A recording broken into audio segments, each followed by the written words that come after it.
by saying welcome to the show because we are about to play your brand new single for the very first time. So I was wondering if you could tell our listeners a little bit about what they can expect to hear on this new single. Amazing. Thank you so much. It's so exciting to know that it's going to be played on radio. Well, it is kind of like a mix between like pop and like contemporary, folk, acoustic-y kind of vibes. It was written primarily on piano and voice, but then we've got a whole lot of guitars going on and some big drums and bass energy. And it's pretty much just like a really big story. It's a story. So I'm so excited for it to be out in the world. Definitely. And like you said, you've got a very, very unique sound where you kind of take the best of a number of genres.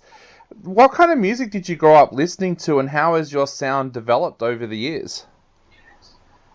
That's really interesting that you asked that, because I've always tried to define myself by one genre, but I've realized it's probably not possible.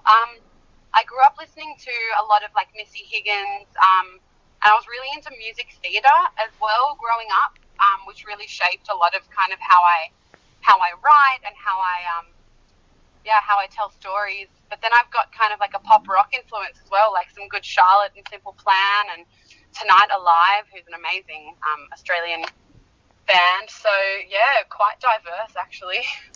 Now, as you mentioned, Till You Run Out of Words has a story in it. Tell us a little bit about that story and how the track came about. Yeah, for sure. Well, actually, the track started out with a line that a very close friend of mine said to me in a moment of kind of hardship. And they said, we can talk it through until you run out of words. And I just kind of went, okay, hold that thought. I think there's a song in this. It was in the middle of COVID. I was craving playing shows. I was missing my family. Like, we were all just so isolated, and mental health was just at an all-time low. And I'm sure I wasn't alone in that. And I kind of had to resort to seeking comfort within myself and learning to comfort myself in moments of hardship, which can be so hard sometimes. Like, I know we all can often go to like external comforts like food or a glass of wine, or always like needing to tell somebody what's going on. And it's also just about like, just talk it out and do what you need to do to get through this moment. And it's also just about that journey of self-discovery and realizing like who you've become and being proud of that. Now, you've always been such an amazing live performer. You had sold out shows here in Australia. You've performed in many countries around the world. How did the lockdown and the fact that we couldn't have shows and that you couldn't travel, how did that affect you? That must have been a big shock to your system. Yeah, definitely. I mean, I guess anything I say is probably the same as every other musician out there. It was honestly really hard, really depressing. It gave me an opportunity to turn to focus on my other career. And I like upskilled a bit, and I also just focused in terms of music and like improving in guitar and writing heaps. And yeah, I don't know, like we're still in the midst of it, aren't we?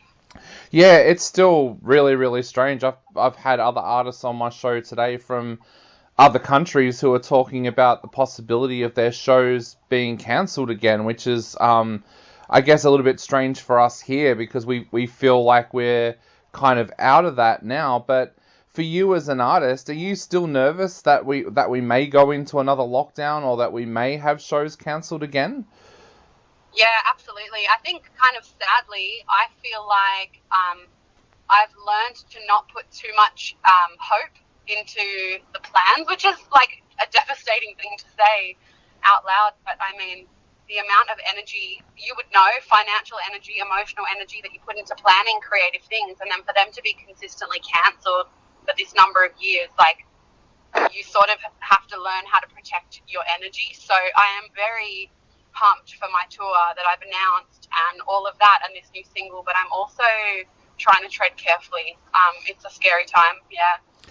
Definitely. I was going to ask that actually. How excited are you about the prospect of being able to play live again? Because that must be something that's also making you a little bit nervous, not having done it for so long.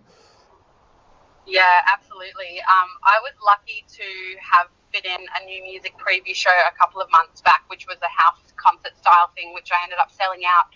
And everyone came and used their Discover New South Wales vouchers as their tickets. So that was a really good kind of boost of income to the business. But apart from that, yeah, it's going to be strange. I've got a show this weekend, and then, you know, it all kicks off, and the band and I are a little bit, we've got the jitters. We're excited. Yeah. You mentioned that you wrote a lot of music as well during the pandemic. Does that mean that we can expect some more singles from you this year, or maybe even an EP or an album as well? Yeah, I don't want to kind of preempt it too much because everything's still in the works, but there's definitely enough music for an album or two. Yeah. Obviously, money is an object, so I'm just trying to bide my time, but potentially an EP later this year or early next year. Yeah, we know that we have all done it tough during this time. How can our listeners support you at the moment as an artist? Well, I guess the best way to support would be, like, come out to shows, or, like, if you can't and you can't buy merch and that sort of thing, just get in touch, link up on social media and show your support that way. You can also buy artists' music on Bandcamp, as a lot of people would know, and you get to choose your price. But you can also, like, request our music on your favorite radio station and that sort of thing. But yeah, I think just, like, showing engagement online is a huge one at the moment. Definitely. And for all of our listeners out there, all of the dates for Dani's shows are going to be up on our website, and also where you can grab tickets. I'll be at the show on the Mornington Peninsula at the Pig and Whistle on May 7th. So, yeah, so hopefully a lot of our locals will be able to head along to that as well. But yeah, for everybody out there, all of those links will be up on our website, and we'll share them out on our socials as well. Dani, we are going to play Till You Run Out of Words on our show right now. So what would you like to say to everybody out there before they take a listen to this amazing track? Thank you so much. I would just say, I don't know, sit down and just, like, listen to the story and interpret it how you will. I hope you enjoy it. It's been years coming. Awesome. Well, Dani, thank you so much for taking the time to be on our show today. It's been an absolute pleasure chatting to you, and we cannot wait to be able to see you back out on the road once again.